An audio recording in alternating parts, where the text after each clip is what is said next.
దేవుడు ప్రేమ గలవారు, గొప్ప దేవుడు. ఎవరికి అచ్చి ఉండే దేవుడు కాదు. లోకంలో మనుషులందరినీ బహుగా ప్రేమించి, బహుగా దీవించి, సంవత్సరాలు తరబడి మానవ లోకాన్ని హెచ్చిస్తూ గొప్ప చేస్తూ, ఎవరికేది తక్కువ కాకుండా, కొదివే లేకుండా ప్రతి మానవునికి, దేశంలో ఉన్న, సృష్టిలో ఉన్న ప్రతి వ్యక్తిని గొప్ప వ్యక్తులుగా చేస్తూ ఆశీర్వాదకరంగా ఉంచే దేవుడు యేసు ప్రభుల వారు. ఆయన ఏమన్నారంటే ప్రేమ స్వరూపి అన్నారు. యేసు ప్రభుల వారు మాత్రమే ప్రేమ కలిగిన వారు, ప్రేమించేవారు, ఎంత ఘోర పాపినైనా క్షమించేవారు, ఎవరు శిక్షించే దేవుడు కాదు. యేసు ప్రభు చెప్పారు, ఈ లోకానికి వచ్చాను నేను. ఎందుకు వచ్చావా అంటే అనేకులను లోకమంతటిని రక్షించడానికి వచ్చాను, కానీ ఎవరికి నేను తీర్పు తీర్చేవాడును కాదు అని చెప్పారు. తీర్పు తీర్చను నేను. నశించిపోయే లోకం, నశించిపోయే మనిషి, నశించిపోతున్న సృష్టి అంతటిని నేను రక్షించాలనే నేను పరలోకంలో నుంచి భూలోకానికి దిగివచ్చాను. ఎందుకంటే నేను లోకాన్ని ప్రేమించ, మానవుని ప్రేమించ, మనిషిని ప్రేమించ, అందరిని ప్రేమించి వారి వారి పాప జీవితాల్లో నుంచి పరిపూర్ణం చేసి దీవెనకరంగా మార్చాలని నేను వచ్చాను. అయితే ఈ వాక్యం ఏంటంటే, ఇంత ప్రేమ గల దేవుడు, ఇంత ప్రేమించి ఈ రోజు 2025వ సంవత్సరం వరకు సృష్టి మొత్తాన్ని, సృష్టిలో ఉన్న ప్రతి మనిషిని ప్రేమిస్తూ, దీవిస్తూ, బలపరుస్తూ, ఏది కావాలో అదిస్తూ సంరక్షించే ఆ దేవుడు ఈరోజు అన్నాడు, నేను కోపపడుతున్నాను, కోపాగ్నితో వస్తున్నాను, నేను కోపాగ్ని కలిగి అగ్నితోటి పరలోకంలో నుంచి అగ్ని రూపంగా మారిపోయి దిగి వస్తున్నాను నేను అని చెప్పారు. ఎందుకయ్యా? ప్రేమ గల్లవాడు కదా, దయగల దేవుడు కదా. ఎందుకు నేను ప్రేమిస్తున్నాను, దీవిస్తున్నాను, క్షమిస్తున్నాను, రక్షించడానికి వచ్చాను అని చెప్పిన మీరయ్యా ఎందుకు అగ్ని రూపంగా మారేవయ్యో? ఎందుకు నీ కోపాగ్ని రగులుకుందయ్యో? లోకం మీద, మనుషుల మీద, దేశాల మీద, ఆ సృష్టి మొత్తం మీద నీవు అగ్ని రూపంగా మాట్లాడడానికి కారణం ఏంటయ్యో?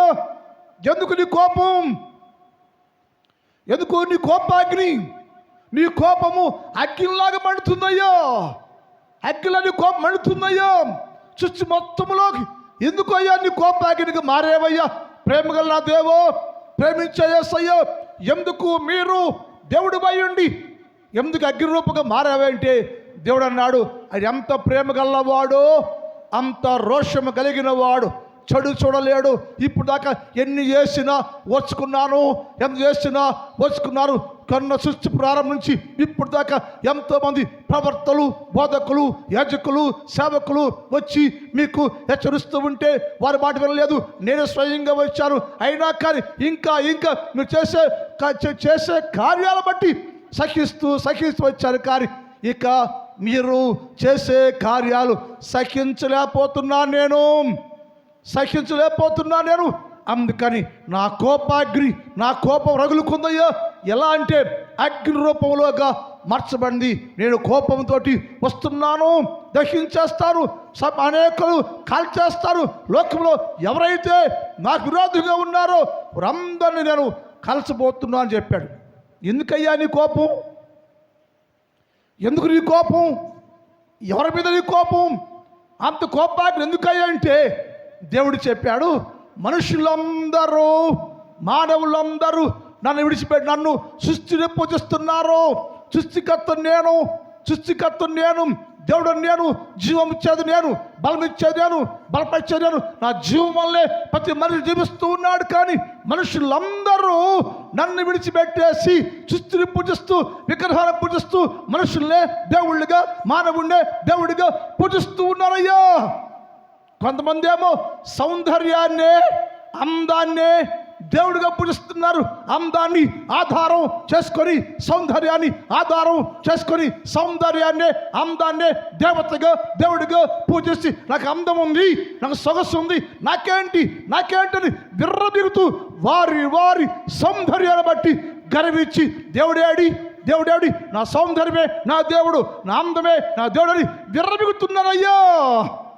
అలాంటి వారిని నేను చూస్తున్నానయ్యో. ఎవరైతే సౌందర్యాన్ని చూసుకొని విర్రవీగారో వారి సౌందర్యాన్ని నేను ఆకాశ మేఘంతో కప్పేస్తున్న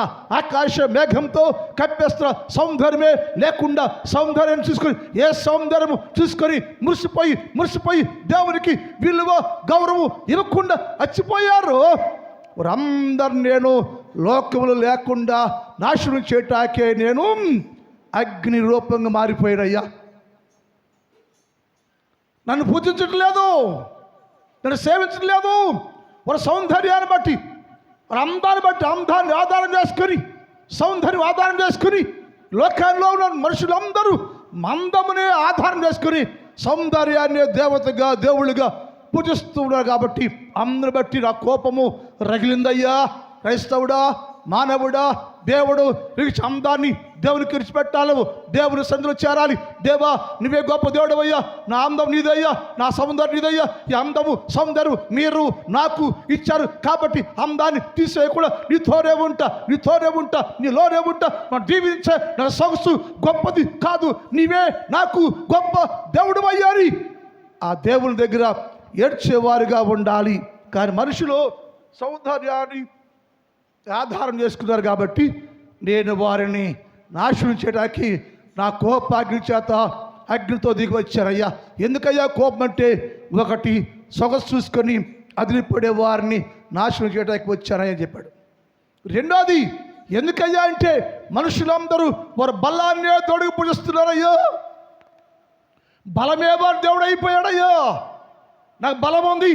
ప్రతి మనుష్యుడు, లోకంలో ఉన్న ప్రతి వ్యక్తి, సృష్టిలో ఉన్న ప్రతి మనుష్యుడు వారి బలాన్ని బట్టి, మందుని బట్టి, మరప బట్టి, బలాన్ని బట్టి విర్రబిగుతున్నారు. బలం చూసుకుని చచ్చిపోతున్నారు. నేను చెప్పాడు, దేవుడు అన్నాడు, నేనే నీకు బలము, నేనే నీకు శక్తి. యెహోవా తన ప్రజలకు బలము ఇచ్చు వాడు ఆయనే. ఆయన బలము కలిగి మనుషులు భూలోకంలో జీవించాలి. కానీ దేవుని బలాన్ని వదిలేసి మనుషులందరూ వారి బలాన్నే ఆధారం చేసుకున్నారయ్యో. వారి బలాన్నే ఆధారం చేసుకుని బలాన్ని బట్టి, మందుని బట్టి, జనాన్ని బట్టి నాకు ఎంతమంది ఉన్నారు, నాకు ఎంత ఉందని అదిరిపడుతున్నారయ్యా. వారందరినీ కాల్చేయబోతున్నాను నేను. అందుకే అగ్ని రూపంగా మారిపోయాను. ప్రేమ గల్లవాండే, దయగల్లవాండే, ప్రేమించేవాండే. కానీ వారు నన్ను పూజించకుండా, నన్ను సేవించకుండా వారు బలాన్ని నమ్ముకున్నారు. బలం నమ్ముకుని ఆరు జీవిస్తోటి ఎవరైతే బలమును నమ్ముకున్నారో వారిని నేను సర్వనాశనం చేయటానికి నేను కోపాగ్ని వచ్చాను చెప్పాడు. మూడోది, ఎందుకయ్యా నీ కోపమయ్యమ్మ అంటే చెప్పాడు, మనుషులందరూ వారి కడుపునే దేవుడిగా పూజిస్తున్నారు. తొక్కుంటే చాలు, గడ్డి ఉంటే చాలు, బొవ్వు ఉంటే చాలు, దేవుడితో పని లేదని చెప్పి మనుషులందరూ కడుపునే దేవుడిగా పూజిస్తున్నారయ్యా. కడుపునే దేవుడికి పూజిస్తున్నారు. మరి కడుపేవాడు దేవుడు, మరి బలమేవాడు దేవుడు మర్చిపోయారయ్యా, దేవుడు లేడయ్యా అని చెప్పాడు. నాకు ఎప్పుడైనా ఎందుకయ్యా నీ కోపం అంటే మనుషులందరూ ధనమును ఆధారం చేసుకున్నారయ్యా. ధనాన్ని ఆధారం చేసుకొని ధనాన్ని తీసుకొని పై చూస్తున్నారయ్యా. మోయాబు దేశంలో ప్రజలయ్యా అందరూ ధనవంతులుగా ఉన్నారు, పర్వతంలాగా ఉన్నారు. కానీ వారి ధనమును చూసి మరి ఎక్కడ వారు రెచ్చిపోయారు. ఆ మోయాబు దేశం మొత్తాన్ని పాతాల్లో కలిగి పడవేశారు, పర్వతాన్ని పడగొట్టేశాను నేను. కాబట్టి ఎవరైతే దేవుణ్ణి మర్చిపోయి, దేవుణ్ణి సేవించక, దేవుడికి భయపడకుండా, దేవుని ప్రేమించకుండా ఉన్నవారిని మీద నా కోపం రగిలిందయ్యా అని చెప్పాడు. ఎందుకయ్యా నీ కోపం అంటే మనుషులందరూ సృష్టినే దేవుడిగా పూజిస్తున్నారయ్యా. సృష్టిలోనే మనుషులందరూ దేవుడిగా పూజిస్తున్నారు కాబట్టి నేను వారికి శిక్ష విధించబోచున్నానని అని చెప్పాడు. రెండోది, ఎందుకయ్యా నీ కోపం అంటే మనుషులందరూ నన్ను మర్చిపోయారయ్యా, వదిలేశారు నన్ను. ఏమి లేనప్పుడయ్యా రోజు ప్రార్థన చేశారయ్యా. ఏమి లేనప్పుడు మొరపెట్టారయ్యా. ఆనాటి కాలంలో ఇశ్రాయేలీయులు ఐగుప్తులో ఉండి తినటానికి ఆహారం లేకపోతే రోజు రోజు నాకు మొరపెట్టయ్యా, ఈ కాకరకాయలు కికరకాయలు తినలేకపోతున్నాం, భస్మైపోయాం, శ్రమ తాళలేకపోతున్నామయ్యా అని ప్రార్థన చేస్తే వారిని ప్రేమించి పాలు తేనెలు ప్రవహించే దేశానికి తెచ్చాను నేను. అలాగే లోకములో ఉన్న ప్రతి వ్యక్తిని, లోకములో సృష్టిలో ఉన్న ప్రతి వ్యక్తి అయ్యా ధనము కావాలి, డబ్బు కావాలి, జ్ఞానము కావాలి, తెలివి కావాలి, ఉద్యోగం కావాలి, నాకు ఇది అయ్యా ఇది అయ్యా అని అడిగిన వారికి లేదనకుండా సర్వ సమృద్ధి ఇచ్చా నేను. అందరూ నా దగ్గర నుంచి దీవెన, మేలు, ఆశీర్వాదము, దీవెనలు, డబ్బు, ధనము, సంపద పొందుకొని అది పొందినాకయ్యా హృదయంలో గర్వించారు, అహంకారం అయిపోయారు. నాకేంటి నాకేంటి నాకేంటి అనుకుంటున్నారయ్యా. నన్ను మర్చిపోయారయ్యా, నన్ను మర్చిపోయారు. మర్చిపోవడమే కాదు, నన్ను విడిచిపెట్టేశారు. మనుషులందరూ దేవుణ్ణి విడిచిపెట్టేశారు, దేవుణ్ణి వదిలేశారు, దేవుణ్ణి విడిచిపెట్టేశారు. వారికి అయ్యి నేను వారి పట్ల ఓ ప్రణాళిక ఉందయ్యా. లోకంలో ఉన్న ప్రతి కుటుంబము, ప్రతి వ్యక్తి, ప్రతి మనిషి పట్ల నాకు ఒక ఉద్దేశం ఉంది, ప్రణాళిక ఉంది. ఏంటంటే వారు ఏమి కోరుకుంటే ఇవ్వాలని ఇచ్చాను కూడా. ఆ మాట చెప్పాడు బైబిల్లో. చూద్దాం, ద్వితీయోపదేశ కాండం 32:13 చదువుదాం. ద్వితీయోపదేశ కాండం 32:13. అమ్మా, భూమి యొక్క ఉన్నత స్థలముల మీద, భూమి యొక్క ఉన్నత స్థలముల మీద వానిని నేను ఎక్కించదను, పొలముల పంట నేను వారికి తినిపించాను. ఏం చేస్తాడు తెలుసా దేవుడు అండి? దేవుడు లోకములో ఉన్న మనుషుడికి ఏం చేస్తాడు తెలుసా? ఏమిచ్చంటే బలామకుడుగా అయోగ్యుడిగా నువ్వు ఉంటే, నిన్ను భూమి మీద పెంట కుప్పలో పడి ఉంటే నిన్ను నేను హెచ్చించాను, గొప్ప చేశాను. ఎంత గొప్ప అంటే ఉన్నత స్థలముల మీద నేను నిన్నెక్కించానయ్యా. ఈనాడు ఉద్యోగస్తుడిగా ఉండావా, డాక్టర్గా ఉండావా, యాక్టర్గా ఉండావా, రకరకాల ఉద్యోగాలు ఉన్నత స్థలాల్లో ఉన్నావంటే నేను నిన్ను అమాగ్యుడు, అయోగ్యుడు అని నిన్ను నేను ప్రేమించి ఉన్నత స్థలములలో నివాసం చేశాను. అది ఆ భిక్ష, ఇది కాదు నా భిక్షది. మిమ్మల్ని ప్రేమించి నేను ఇది కావాలయ్యో, ఉద్యోగం కావాలయ్యో, డబ్బు కావాలయ్యో, హోదా కావాలయ్యో అడిగితే లేదనుకోకుండా అడిగిన ప్రతి వారికి నేను ఇచ్చి మిమ్మల్ని అందరినీ నేను ఉన్నత స్థలములలో నిలబెట్టానయ్యా. అంతేకాదయ్యా, మీ పొలాలు వేసుకుంటా ఉంటే, పొలం వేసుకుంటాయ్యా, నా పొలం అయ్యా ఇక్కడికి వచ్చి రాజీ మీరు చేసి ప్రార్థన పొలాలు దీవించయ్యా, పంటలు అనే పని కావాలి ప్రార్థన చేస్తూ ఉంటున్నాను. అడుగుతుంటే నేనన్నాను, వారి పొలాలు దీవించాను, వారి పంట దీవించాను, సర్వంత భూమిగా చేశాను, వారు కోరుకున్నటువంటి పంట పొలములో ఇచ్చాను. నేను మంచి పంటనిచ్చి వారు దీవించాను. ఒకటేమో ఉన్నత స్థలములలో నింపాను, రెండోదేమో పొలములో పంటను మీకు ఇచ్చాను. నేను ఇస్తేనే నీ పంట వచ్చింది. నీ గొప్పతనం ఇక్కడ ఏమి లే, నీ గొప్పతనం ఏమి లేదు. ఒక వ్యవసాయదారుడు వ్యవసాయం చేశాడు, పండింది, పంట వచ్చిందంటే కేవలము యేసు క్రీస్తు ప్రభు కేవలం కృప అంతే. ఎందుకంటే నేను భూమిని తడుపుతున్నాను, భూమిని దర్శించాను, తడుపుతున్నాను, విత్తనాలు తడిపాను, నేను మంచి సారవంతం చేశాను. నీ పంట చేతికి వచ్చిందాకా ప్రతిరోజు నేను నీ పొలములో నేనే ఉన్నాను లేఖనాలు రాయబడింది. ఆ దేవుడు నీ పొలములో ఉండి, నీ పంటలో ఉండి, నీ పంటను ఇచ్చి మంచి పంటనికి ఇచ్చాడు. తర్వాత కొండ బండ నుండి తేనెను, చెక్కుముకు రాత్రి నుంచి నూనెను, తేనెను, నూనెను అతనికి జుర్రించాట. ఒకటేమో ఉద్యోగం ఇచ్చి ఉన్నతంగా ఉంచాడు, రెండేమో ఈ పొలముల పంటలను తినయ్యా, పండించుకోయ్యా, చిరు తాగు సిక్కించని పొలములో పండించాడు. అదే కాకుండా కొండ బండ నుండి తేనెను, చెక్కుముక్కు రాత్రి నుంచి నూనెను ఇచ్చి వాటిని చురుకోండయ్యా, డబ్బంతా నీకే, ఆస్తి అంతా నీకే, జిరుకో దాచుకో, బ్యాంకుల్లో వేసుకో, బలపడు, స్థిరపడు, స్థిరంగా ఉండు. నీవు, నీ భార్య, నీవు, నీ భర్త, నీవు, నీ బిడ్డలు ఆస్తికర్తలుగా ఉండండి. గొప్పగా ఉండాలి మీరు. నా బిడ్డలు భిక్షము ఎత్తుకోకూడదు మీరు అని మీరు దేవుడు అంత హెచ్చిస్తే మనిషి తిని త్రాగి దేవుడు సొమ్మంతా తిని దేవుడు అన్ని మేలు పనుకొని మనిషి ఏం చేసి తెలుసండి? అక్కడ బైబిల్ ఏంటంటే 15 చదవమ్మా.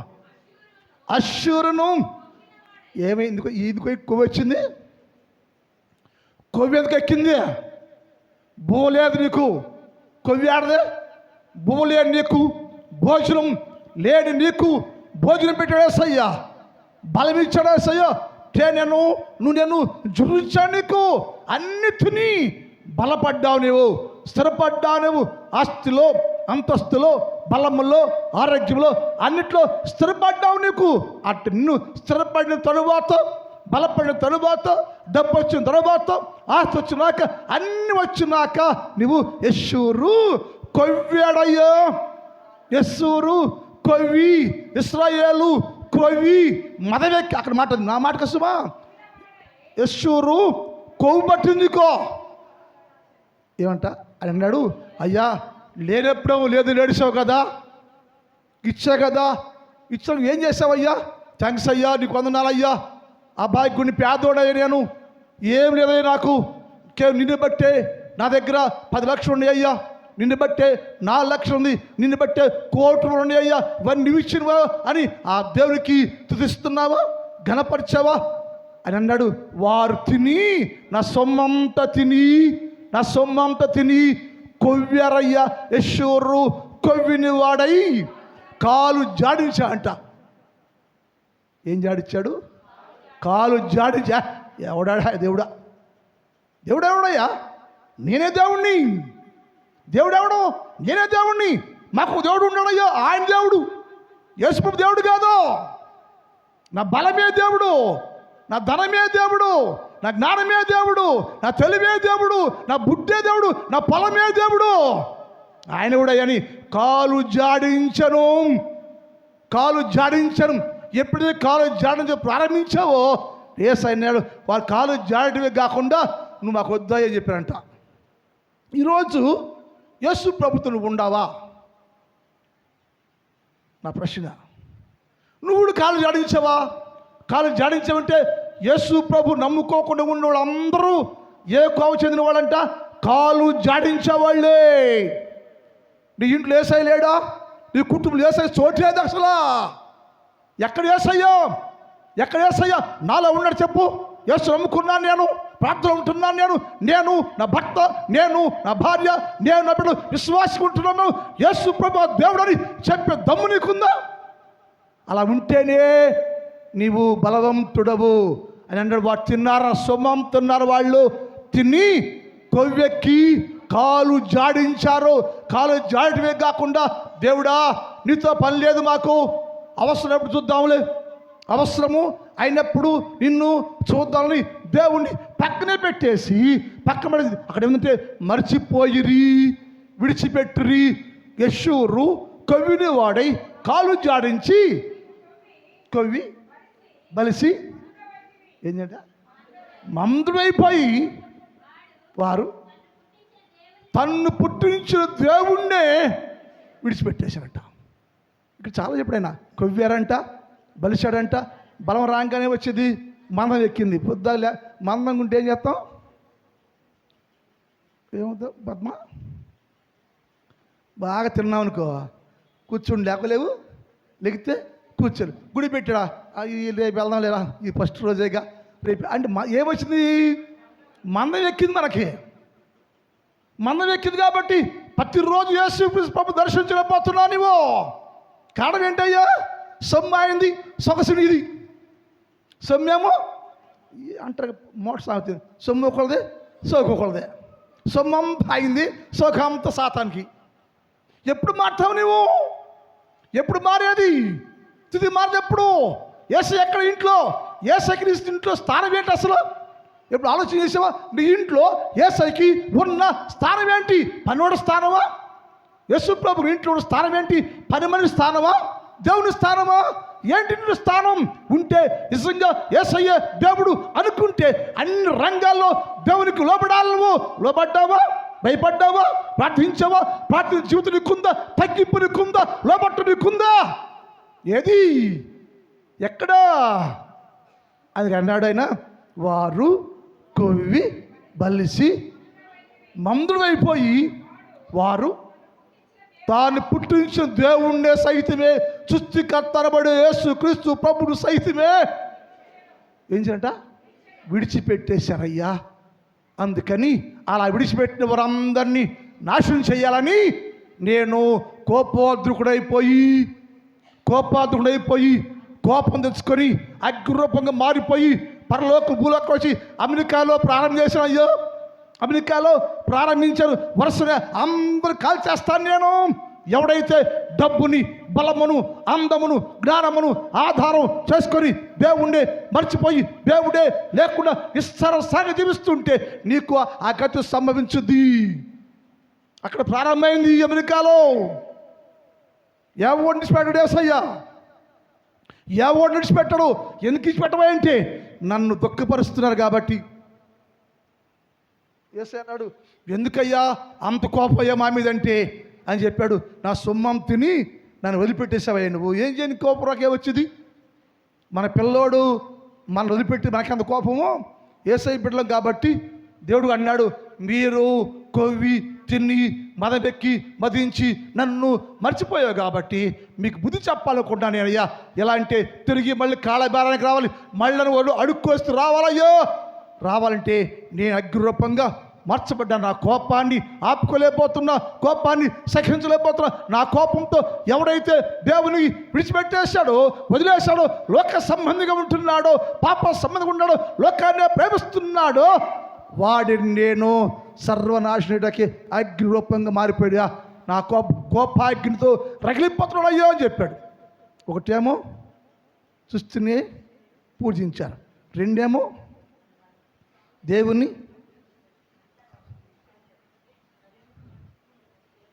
ఇప్పుడే వింటున్నారు మీరు,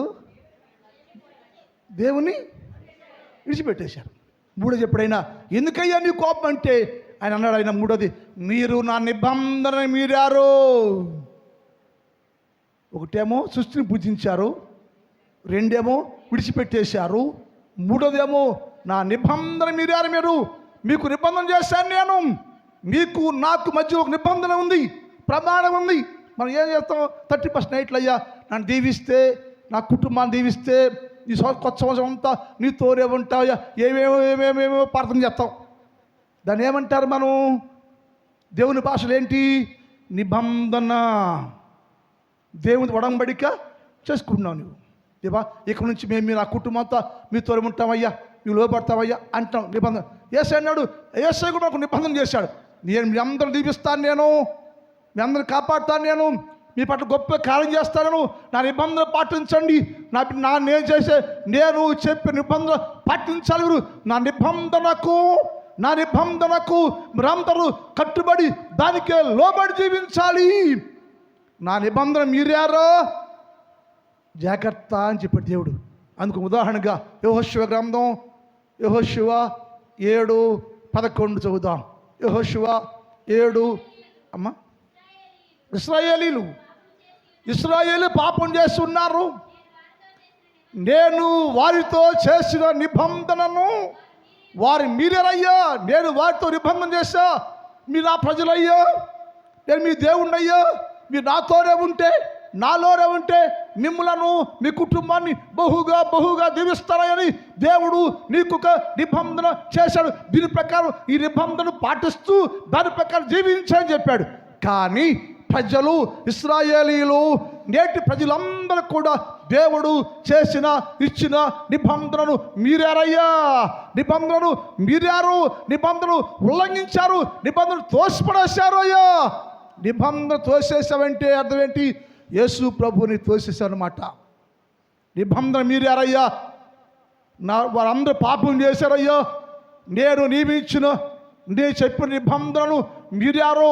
ప్రతి క్రైస్తవుడు దేవుని శాస్త్రానికి లోబడాలి, దేవుడు చెప్పిన నిబంధనకు కట్టుబడి ఉండాలి. నిబంధన మీరకూడదు, నిబంధనకు లోబడి ఉండాలి నువ్వు. కానీ ప్రతి క్రైస్తవులు, సృష్టిలోని ప్రతి మనుషులు దేవుడు చేసిన నిబంధనను మీరేను. యెషయా గ్రంథం చూడండి సారి ఎక్కడ చక్కన 38:8 చూద్దాం. 33:8 అమ్మా. రాజమార్గము పాడైపోయాను, త్రోవలో నడిచేవారు లేకపోయిరి. అష్షూరు నిబంధన మీరేను, పట్టణాన్ని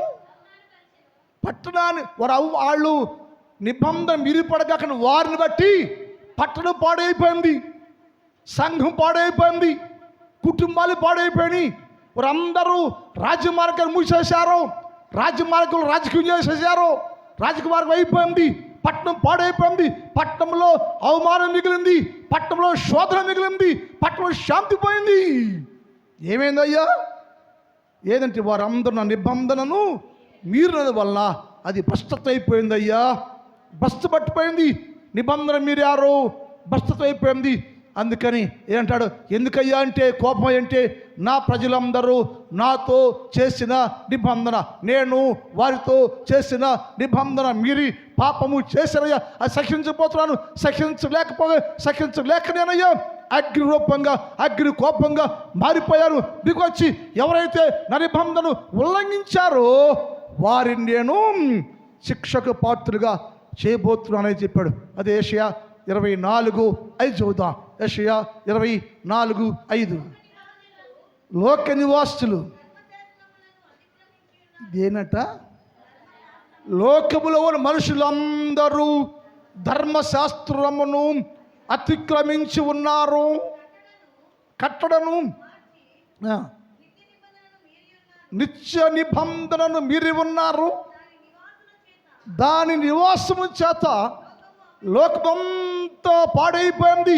ఎందుకు పాడైపోయిందంటే ఎప్పుడైతే దేవుడు నీకు ఇచ్చిన నిత్య నిబంధన మీరావో, నిబంధన మీరిన వెంటనే పాపం ప్రవేశిస్తే దానివల్ల నిన్ను బట్టి నీ కుటుంబం, నిన్ను బట్టి నీ సంఘం, నిన్ను బట్టి లోకము పాడైపోయింది. పాడైందంటే నువ్వే పాడు చేస్తుంది, నువ్వే. నీకు భయం లేదు, భక్తి లేదు, చట్టం లేదు, క్రమం లేదు, నిబంధన లేదు. ఏ నిబంధన ఇచ్చాడో నిబంధన మీరావు నీవు. అందుకని నిన్ను బట్టి దేశము, లోకము పాడైపోయింది. పాడు చేసేసావు నువ్వు, నీ స్వార్థం కోసం పాడు చేసేసావు, లోకాన్ని పాడు చేసావు అనుకున్నావు. నేనే గ్రేట్ అనుకుంటున్నావు. ఎందులో గ్రేట్ నువ్వు? దేనిలో గ్రేటు? భక్తిలోనా, ప్రార్థనలోనా, వాక్యంలోనా, పాపంలోనా, అన్యాయంలోనా? అక్కడ ఎందులో గ్రేట్ నువ్వు? దేనిలో గ్రేటు చెప్పు. ఏసయ్య మెచ్చే జీవితం నీకుందా? నీ కుటుంబంలో ఉందా? ఎక్కడ చోటు ఏసైకి? అందుకేనండి కోపం ఎందుకేంటి?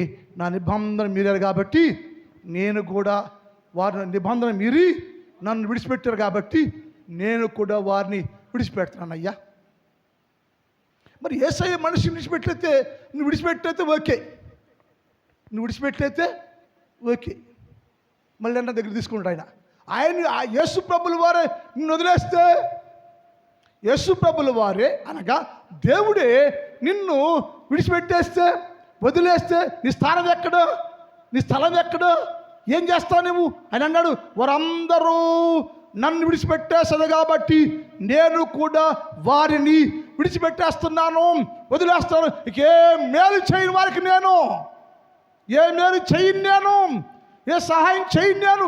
ఎందుకు చేయవయ్యా అంటే వారందరూ నన్ను విడిచిపెట్టేశారు కాబట్టి వారెవరో నేనెవరో, నా దారి నాదే, వాళ్ళ దారిని వాడిదే. కానీ దేవుడు మాట్లాడుతున్నాడు. 2వ దినవృత్తాంతాల గ్రంథం 24వ అధ్యాయం 20వ వచనం. 2వ దినవృత్తాంతములు 24:20.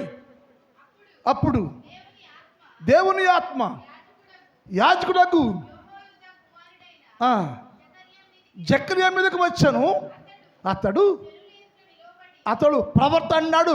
ప్రవర్త వచ్చి అందరూ పాడైపోతే, దేవుని వదిలేసేస్తే, దేవుని మాట లోపడకపోతే, నేనే గొప్ప అనుకుంటా విర్రవిగుతూ ఉంటే జక్కరియా వచ్చి ఆత్మచేత నింపబడి ఆత్మ వశుడై నిలబడి ప్రజలతో మాట్లాడుతారు. ప్రజలారా, దేవుని జనులారా, దేవుని బిడ్డలారా వినండి.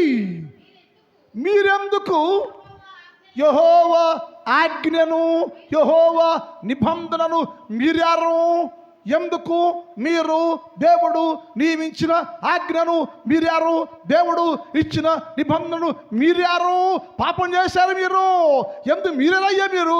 దానివల్ల వచ్చే నష్టము ఏంటో మీకు తెలుసా? నిబంధన మీరితే వచ్చే నష్టము ఏంటో మీకు తెలుసా? చాలా కష్టమయ్యా. అమ్మా, మీరు వర్ధిల్లనే వర్ధిల్లి. అంటే ఎవరైతే దేవుని నిబంధన మీరుతారో, ఆజ్ఞ మీరారో, ఆజ్ఞ భయపడలేదో, దేవుని భయపడలేదో, యేసుక్రీస్తు ప్రభుని గౌరవించడం లేదో, నిబంధన మీరారో, అలాంటి వారు ఎప్పటికీ వర్ధిల్లరు అని ఆత్మతో నింపబడ్డ సేవకుడైనటువంటి జక్కరియా ప్రవచించడం ప్రారంభించాడు. ప్రవచిస్తున్నాడు. ఏ దేవుడు ప్రేమించాడో, ఏ దేవుడు జీవిస్తున్నాడో ఆ దేవుని ఆజ్ఞ మీరారు కాబట్టి ఇక మీరు ఏ విషయంలో వర్ధిల్లరు అని చెప్తూ, మీరు యెహోవాను విసర్జించాలి కాబట్టి ఆయన కూడా మిమ్ములను విసర్జించెను. ముందు ఆయన విడిచిపెట్ల మనమే దేవుని మీరు అనొచ్చు ప్రశ్న, అయ్యగారండి మేము ఎప్పుడు విడిచిపెట్టామా యేసు ప్రభుని అని ఈ బుడ్డ ప్రశ్నలు వేస్తారు మనోళ్ళు. ఆయన అన్నాడు, యేసు ప్రభుని ఇంట్లో లేడంటే ఆయన నువ్వు విసర్జించినట్లు లెక్కే. నువ్వు మారు మనసు లేదంటే విసర్జించినట్టే. భయం లేదంటే యేసు ప్రభుని యేసు ప్రభు ఉన్నవారు తగ్గించుకుంటారు, భయపడతారు, లోపడతారు, స్థిరంగా ఉంటారు, దేవుని మీదే ఆధారపడి జీవిస్తూ ఉంటారు. నువ్వు దేవునికి వ్యతిరేక జీవిస్తున్నావంటే నీకు దేవునికి సంబంధం అనేది ఏది లేదు. అందుకని నా దేవుడు అన్నాడు, మీరు అన్ని విడిచిపెట్టారు కాబట్టి మిమ్మల్ని విడిచిపెడితే ఏంటి ఇలా నష్టమయ్యా? ఏంటంట విడిచిపెట్టేశావు, ఏమైందంట? మీకు బాగోలేదా? విడిచిపెట్టేస్తే ఏమైంది? మేము బాగోలేదా? మేము బాగానే ఉన్నాం కదా, మాకేమైంది? ఆరోగ్యంగా ఉండం, నా భర్త బాగున్నాడు, నా భార్య బాగుంది, నా బిడ్డలు బాగున్నాడు, మేము అందరూ బాగున్నాం కదా, ఏమిందయ్యా అంటే అని చెప్పాడు. నన్ను విడిచిపెట్టారు కాబట్టి మీకు ఇక నుంచి మీకు ఏందంట క్షీణించిపోతారు అన్నాడు. వారికి విరోధులు అగుదును, వారు క్షీణించిపోతారు. ఆరోగ్యంగా, అనారోగ్యంగా, డబ్బులు అన్ని రంగాల్లో క్షీణదశ, క్షీణించిపోతున్నమాట. వర్తులు లేదు లే విడిచిపెట్టావు కదా, దేవుడు భయమేది మీకు అని అన్నాడు.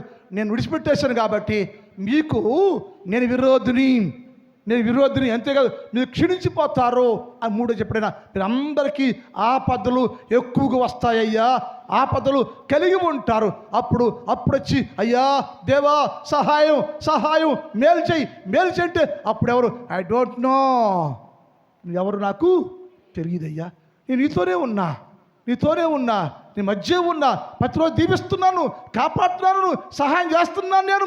కానీ నీవు నన్ను త్రోసివేసావయ్యా, విడిచిపెట్టేసావయ్యా. లోకాన్ని తీసుకొని, పాపాన్ని తీసుకొని, బలాన్ని తీసుకొని, డబ్బును తీసుకొని, జ్ఞానం తీసుకొని, మందును తీసుకొని రెచ్చిపోయావు కదా, నువ్వు అనుభవించు శిక్ష. ఏంటంటే నువ్వు క్షీణించదవు, పాపములు క్షీణిస్తావు, రోగములు క్షీణిస్తావు, విస్తారమైన ఆపదలు నీకు వస్తాయి. అప్పుడు వచ్చి చూసి అందరూ అంటారు అనుకుంటారంట, ఆ దినమున దేవుడు వారిని ఈ శిక్ష ఎందుకు వచ్చింది మనకి?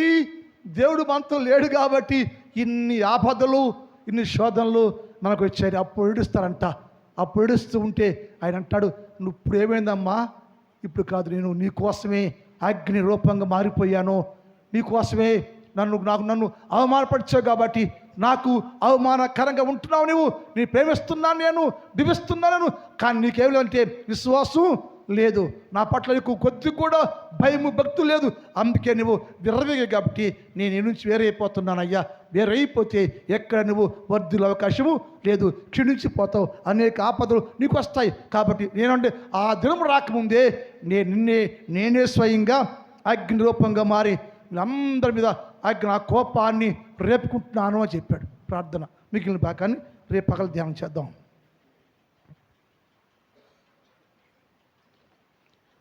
టైం అయింది, 5 నిమిషాలు ఎక్కువ అయిపోయింది. చిన్న ప్రార్థన చేసుకుందాం. మోకరించండి. చిన్న ప్రార్థన. అక్క మోకాళ్ళయ్యి మోకరించమ్మా, మోకరించు. ఒక నిమిషం ప్రార్థన. పరిశుద్ధుడా, పరిశుద్ధుడా, ప్రేమ కలిగినటువంటి మా ప్రియ పరలోకపు తండ్రి, మీ పరిశుద్ధ పాదములకు వందనాలు, స్తుతులు, స్తోత్రాలు ప్రభువా. దయగలిగిన నా ప్రభు, ఈ రాత్రి కాల సమయంలో తండ్రి, మరి యొక్క 2వ ఆరాధనలోనైనా మీరు మమ్మలను ప్రవేశింపచేసినందుకు మీకు స్తోత్రాలు ప్రభువా. దయగల ప్రభు, ఈ రాత్రి కాలంలో విన్నటువంటి వర్తమానము ప్రభువా, అయ్యా నాయన ఎంతమందికి అయితేనైనా అర్థమైందో నాకైతే తెలియదు, కానీ ప్రభువా అయ్యా నాయన మీరు మా మీద తండ్రి చూపుతున్నటువంటి ఆ కోపము తండ్రి, అయ్యా మా మీదకు తీసుకొస్తున్నటువంటి ఆ అగ్ని నాయన దహించి వేసేటువంటిదిగా ఉన్నది ప్రభువా. ఎందుకయ్యా మరి కోపం అనేటప్పుడు మనం చూసినట్లయితే ప్రభువా, అయ్యా మేము గ్రహించినట్లయితే తండ్రి, ఈనాడు నాయన మేము నాయన మీరు ఇచ్చినటువంటి ఆహారమును తిని, పాలు తేనెలు తినేటువంటి అన్ని కూడా భుజించి ప్రభువా, మీరు ఇచ్చినటువంటి మధురమైనటువంటి ఆహారమును తిని క్రొవ్వి బలిసి ప్రభువా ఈనాడు మేము జీవిస్తూ ఉన్నాము తండ్రి. అయా ప్రభు, ఈనాడు నాయన బలిసిపోయినటువంటి వారముగా మేముండి మిమ్మలను విసర్జిస్తూ ఉన్నాము తండ్రి. మిమ్మలను విడిచిపెట్టేటువంటి వారముగా ఉంటూ ఉన్నాము ప్రభువా. మిమ్మలను చేర్చుకునేటువంటి స్థితిలో ఉంటూ ఉన్నాము తండ్రి. అయా నాయన ఈనాడు ప్రభువా మేము నాయన తండ్రి ఈ మైకమైనటువంటి స్థితిలో ఉన్నాము కాబట్టే ప్రభువా ఈనాడు నాయన మా మీదకి మీ కోపము రగులుతూ ఉన్నది ప్రభువా. మిమ్మలను విసర్జిస్తూ ఉన్నాము తండ్రి. మీరు ఇచ్చినటువంటి ఆజ్ఞలను విడిచిపెట్టేసి మీరు ఇచ్చినటువంటి నిబంధనను వ్యతిరేకించే ప్రభువా మా ఇష్టానుసారమైనటువంటి జీవితము కలిగినైనా మేము ఉంటూ ఉన్నప్పుడు తండ్రి, అయా నాయన మీరు మహా అగ్ని జ్వాలల చేత నాయన మమ్మల్ని దహించడానికి ప్రభువా ఎంతగానో మీరు తండ్రి ఉద్రేకమును తండ్రి మా మీదకు తీసుకొస్తూ ఉన్నారు ప్రభువా. అయినా ఈనాడు నాయన అలాంటి స్థితిలో తండ్రి మేమందరము ఉన్నట్లయితే ప్రభువా దయచేసి ప్రభు మమ్మల్ని మీరు జ్ఞాపకం చేసుకుని మమ్మల్ని క్షమించయ్యా, మా పాపాలు క్షమించయ్యా. మీ ఆజ్ఞను మీరినట్లయితే, నీ నిబంధనను మీరినట్లయితే అయా ప్రభు మీరే ఈ సమయంలో ఇప్పుడే మేమందరము కూడా తండ్రి అయా వాటన్నిటిని కూడా తండ్రి మా పాపపు జీవితంలోని విడిచిపెట్టి తండ్రి అయా నాయన మా సొంత రక్షకుడుగా మేము అంగీకరించడానికి నీ కృపను దయచేయండి తండ్రి. ఈ సమయంలో మా పాపములను ఒప్పుకొని విడిచిపెట్టేటువంటి వారుగా ఉండటానికి నాయన నీ కృపను దయచేయండి తండ్రి. అయా మీరే మాకు సహాయం చేయండి తండ్రి. అయా మమ్మల్ని మీరు క్షమించండి అయ్యా. అయ్యా మా పాపాలు క్షమించండి అయ్యా. మమ్మల్ని మీరు క్షమించండి ప్రభువా. మా ప్రార్థన ఆలకించండి అయ్యా. మా ప్రార్థన మీరు అంగీకరించండి అయ్యా. మా ప్రార్థన మీ సన్నిధిలో చేర్చుకో ప్రభువా. అనేక మందినైనా మీరు మార్చండి అయ్యా. అనేక మంది హృదయాలు మీరు మార్చండి తండ్రి. అనేక మంది మీ వైపు చూసి రక్షణ పొందేటువంటి బిడ్డలుగా ఉండటానికి నాయన నీ కృపను దయచేయ ప్రభువా. ఈ సమయంలో మీ దాసుడు విత్తినటువంటి వాక్యము కొరకు స్తోత్రాలు చెల్లిస్తూ ఉన్నాం అయా ప్రభా. వాక్యమునైనా ప్రతి హృదయములలో తండ్రి ఫలించున్నట్లుగా నీ కృపను దయచేయండి. ప్రతి వారితో కూడా ప్రభు వాక్యము గద్దించున్నట్లుగా మీ ఆశీర్వాదములు కలుగచేయండి తండ్రి. రాత్రంతా కూడానైనా మీ కాపుదలతో మీరు భద్రపరచండి. రేపటి దినమున జరగబోయేటువంటి ఆరాధనలు కూడా మీరు ఉండండి ప్రభా. సంఘములో అనేక మంది బిడ్డలను ప్రభా మీ మందిరానికి తీసుకొచ్చి అనేక మంది రక్షించబడినట్లుగా నీ కృపను దయచేయమని నా ప్రభువును రక్షకుడైనటువంటి యేసు నామమును బట్టి అడిగి వేడుకొనుచున్నాము తండ్రి. ఆమేన్. పడదామండి. ఎందుకో నన్ను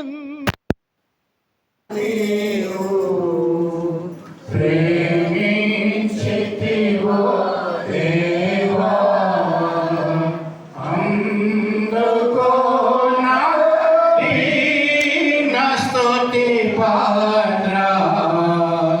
హల్లెలూయా యేసయ్యా, హల్లెలూయా యేసయ్యా.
హల్లెలూయా యేసయ్యా.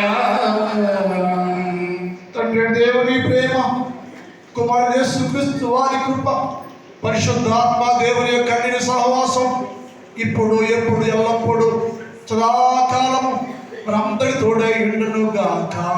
ఆమేన్. ఆమేన్. ఆమేన్. హల్లెలూయా. హల్లెలూయా. హల్లెలూయా. మీ అందరి పొందనాలని